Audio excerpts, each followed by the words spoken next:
নারীরা উলঙ্গ পুরুষেরা উলঙ্গ দাঁড়াবে, সূর্যটা মাথার উপরে নেমে আসবে,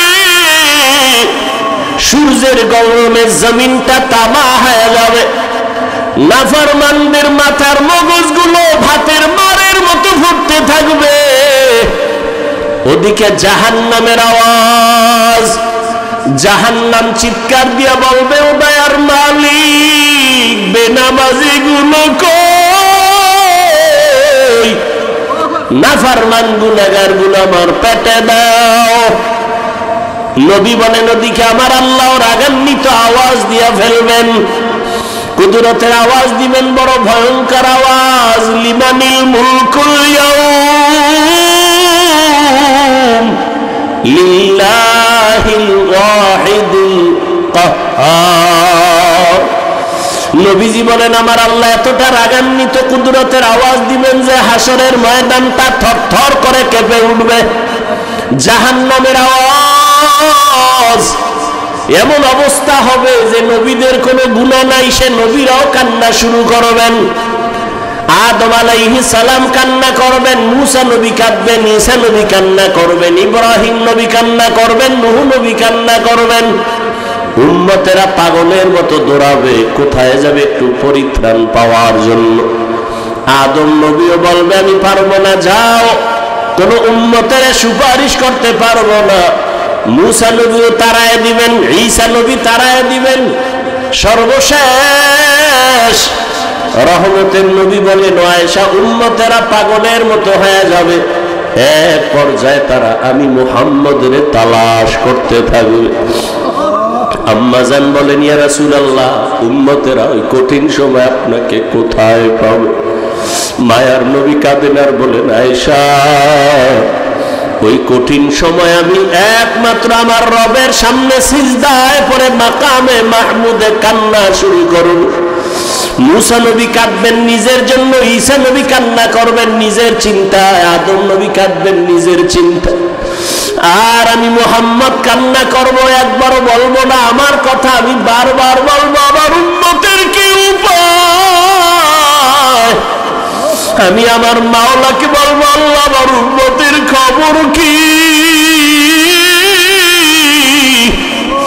আমার একটা উম্মত যেন জাহান্নামের আগুনে না যায়, জাহান্নামের একটা সেকেন্ডের গরম সহ্য করতে পারবে না। আমার আল্লাহ তখন আমার কান্না সহ্য করতে পারবেন না, দ্রুত বলবেন হে নবী আপনি মাথা উঠান, আপনার কান্না আমি আল্লাহ সহ্য করতে পারি না। আমাকে তখন আমার আল্লাহ বলবে যান আপনার উম্মত গুলো বাছাই করে করে জাহান্নাম থেকে জান্নাতের পথে নিয়ে যান। আমি তখন অর্ডার পাইয়া আমার গুনাহগার উম্মত গুলো বাছাই করে করে করে করে হাউজে কাউসারের কিনারায় নিয়ে দাঁড় করাবো, কারণ সূর্যের গরমে পানির এত পিপাসা, এতটা কঠিন আমার উম্মত গুলোকে আমি ধরে ধরে হাউজে কাউসারের কিনারায় নিয়ে দাঁড় করাবো। আম্মা জান আয়েশা বললেন ইয়া রাসূলুল্লাহ কোটি কোটি কোটি মানুষের ভেতরে আপনার উম্মতের চিনবেন কিভাবে? মুসা নবীর উম্মত, ঈসা নবীর উম্মত, ইব্রাহিমের উম্মত কেমনে চিনবেন আপনারটা? নব রহমতের নবী বলেন হে আয়েশা আমার উম্মতেরা দুনিয়ায় যারা ওযু বানাইয়া 5 বেলার নামাজ আদায় করত, কিয়ামতের ময়দানে তাদের ওযুর জায়গাগুলো নূরের আলোতে ঝলমল করতে থাকবে। আমি দেখে দেখে ধরে ধরে বলবো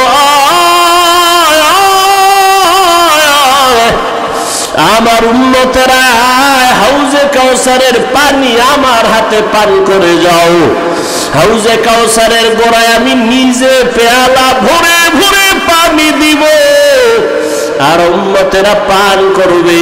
এভাবে দিতে দিতে হঠাৎ করে উম্মতের লাইন এখন অনেক বড়, মাঝখানে পর্দা পড়ে যাবে। ফেরেশতারা পর্দা দিলা কেন? উম্মত এখনো তো বাকি আছে, ওদেরকে পানি পান করাবো। ফেরেশতারা বলবেন ইয়া রাসূলুল্লাহ এই উম্মত গুলো আপনার আসল উম্মত না, এগুলো ভেজাল। দুনিয়ার থেকে বিদায়ের পরে এই উম্মতগুলো জাহান্নামের পথে চলতে চলতে এতটাই বেপরোয়া হয়ে গেছে, নিজেও নামাজ পড়ে নাই, অন্য নামাজ পড়তো তাও পছন্দ করে নাই, নিজেও দাড়ি রাখে নাই, অন্য দাড়ি রাখবে তাও পছন্দ করে নাই, নিজেও হালাল খায় নাই, অন্য হালাল খাবে তাও পছন্দ করে নাই। রহমতের নবী বলেন আয়েশা, তখন আমি রাগান্বিত হয়ে বলবো সহকান সহকা লিমান গায়্যারা মিন বাদি। নবী বলবেন ভেগে যা, তোরা আমার উম্মত না। ও মনোহরগঞ্জের মুসলমান মা বোনেরা, বৃদ্ধ বাবাজিরা, যুবক বাবারা, জানি না ওই কাতারে কে পড়িয়া যাব। নবী যদি তারাইয়া দেয়, তোমার আমার কপালে যদি ওই ধমকটা পড়িয়া যায়, আমার মাওলা গাইবি আওয়াজ দিয়া বলবেন, ও জাহান্নামের ফেরেশতারা এদেরকে ধর, জাহান্নামের শিকলটা লাগাইয়া জাহান্নামের দিকে নিয়ে যাও। ওয়াসিকাল্লাযীনা কাফারু ইলা জাহান্নামা যুমারা। ওরে আল্লাহর বান্দারা, সূর্যের গরম সহ্য করতে পারো না, বেতের বাড়ি সইতে পারো না, মশার কামড় সহ্য করতে পারো না, জাহান্নামের আগুনের গরম কেমন করে সহ্য করবারে বাবা। এখনো যদি আল্লাহর আযাবের ভয় অন্তরে আসে, দুই ফোঁটা চোখের পানি ছেড়ে গোপনে আমার মালিকের ডাক দাও। মনে মনে বলো, হে আল্লাহ, জীবনে কত গুনাহ করলাম, দাড়ি কাটলাম, নামাজ ছাড়লাম, বেপরদায় চললাম, ওলামায়ে কেরামরা কত বুঝাইলো, তারপরও নামাজ পড়ি নাই, দাড়ি রাখি নাই, বেপরদায় চলা বন্ধ করি নাই। আজকে থেকে তৈরি হয়ে গেলাম, আর নামাজ ছাড়বো না, বেপরদায় চলবো না, দাড়ি কাটবো না, মা বাবারে কষ্ট দিয়া বদদোয়া নিব না, ওলামায়ে কেরামের দোয়া নিয়া, শিক্ষকের দোয়া নিয়া, নবীর তরিকা মেনে চলবো রে বাবা। হেদায়াতের মালিক আমার আল্লাহ। কপাল যদি ভালো হয় তওবা করো, কয়দিন আর দুনিয়ার বাহাদুরি করবা। চোখের সামনে কত যুবকের লাশ আর লাশ, এই জীবনে কত যুবকের জানাজা পড়ায় কবরে রাখলাম রে বাবা। ডানে বামে তাকায় দেখো কত আপনজন বন্ধুরা চলে গেল, একদিন তোমার চলে যাওয়ার ডাক চলে আসবে। ওই দিনটা আসার আগে তওবা করে নাও। মা বাবার দোয়া নিয়া, শিক্ষকের দোয়া নিয়া, উলামায়ে কেরামের পরামর্শ নিয়া নবীর আদর্শে জীবনটা গড়াও। মরিয়া গেল তুমি অমর হয়ে থাকবে, নবীর আদর্শের মালা গলায় লাগাও। আর নামাজ ছাড়িও না, দাড়ি কাটিও না, বেপরদায় চলিও না রে বাবা। তওবা করে না ও বৃদ্ধ বাবাজি, ও পর্দার আড়ালের মা বোনেরা। আপনার মতো কত মা স্বামীর মাল হেফাজত করে, পর্দা করে, নামাজ পড়ে, মোবাইলে সময় নষ্ট করে না। আপনারা কেন পারবেন না? নিজেও সঠিক পথে চলেন, স্বামীর মাল হেফাজত করেন, সন্তানটাকে আদর্শবান কোরআন পড়নেওয়ালা ডাক্তার বানায় যান, ইঞ্জিনিয়ার বানায় যান। কোরআন পড়ে পড়ে সন্তান দোয়া করবে, নামাজ পড়বে, জীবনটা ধন্য হয়ে যাবে। ও আল্লাহর বান্দারা, তওবা করার মতো যদি অন্তর তৈরি হয়, মুনাফিকি অন্তরে যদি না থাকে, খাঁটি তওবার নিয়ত যাদের আছে, দুটো হাত আমার আল্লাহকে দেখাইয়া দাও। আয় আল্লাহ, আমাদের হাতগুলো কবুল করে নেন, তওবা কবুল করে নেন, তওবার উপরে মজবুত হইয়া চলার তৌফিক দান করেন, আমিন। আলহামদুলিল্লাহি রাব্বিল আলামিন, ওয়াসসালাতু ওয়াসসালামু আলা সাইয়্যিদিল আমবিয়াই ওয়াল মুরসালিন ওয়া আলা আলিহি ওয়া আসহাবিহি আজমাইন। ইয়া আরহামার রাহিমিন, ইয়া আরহামার রাহিমিন, ইয়া আরহামার রাহিমিন। রব্বিরহামহুমা কামা রব্বায়ানি সগীরা। আল্লাহুম্মা ইন্নাকা আফুউন কারীম তুহিব্বুল আফওয়া ফা'ফু আন্না।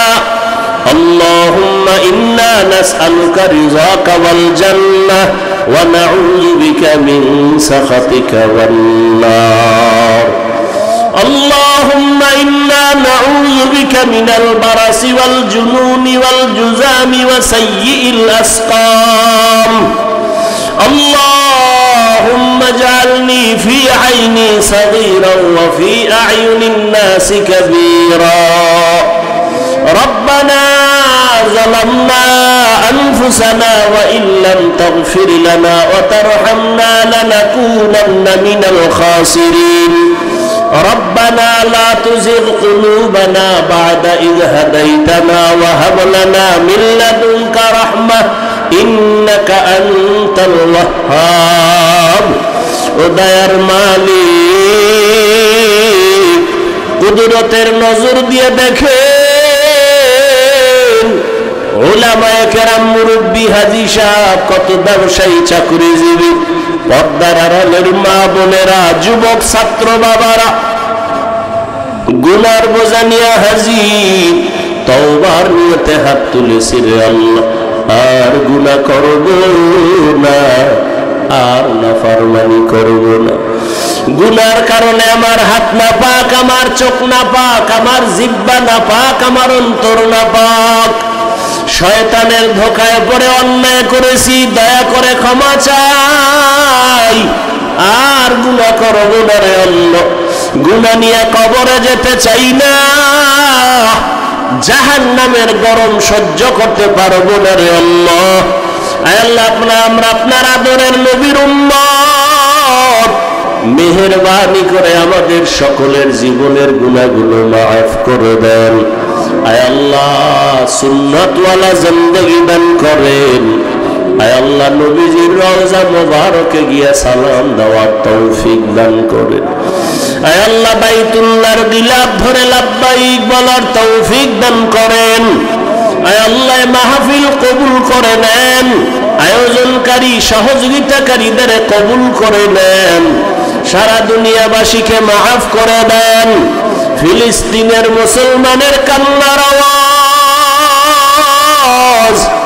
আয় আল্লাহ সহ্য করা যায় না কুদরতের নজর দিয়া রহমতের চাদর বিছায় দেন আল্লাহ জালেমদের জুলুম থেকে হেফাজত করেন আল্লাহ মুসলমানের ঈমান ও আমলে ইজ্জতের হেফাজত করেন জালেমদের ধ্বংস করে দেন আল্লাহ জালেমদের ধ্বংস করে দেন আল্লাহ জালেমদের ধ্বংস করে দেন আল্লাহ আয় আল্লাহ সারা দুনিয়ার মুসলমানদের হেফাজত করেন বাংলাদেশ শান্তির দেশ বানায় দেন আয় আল্লাহ জুলুম থেকে দেশ ও জাতিকে হেফাজত করেন আয় আল্লাহ মেহেরবানি করে আমাদের সবাইকে দ্বীনের জন্য কবুল করে নেন মা বোনদের আবেদা পর্দাওয়ালা বানায় দেন সন্তানগুলো নেককার বানায় দেন আয় আল্লাহ যারা লেখাপড়া করে পরীক্ষার্থী কামিয়াবি দান করেন মাদ্রাসা মসজিদ কবুল করে নেন আয় আল্লাহ আমার যুবকদের দ্বীনের খাদেম বানায় দেন আয় আল্লাহ মোবাইলের গুনাহের থেকে হেফাজত করেন।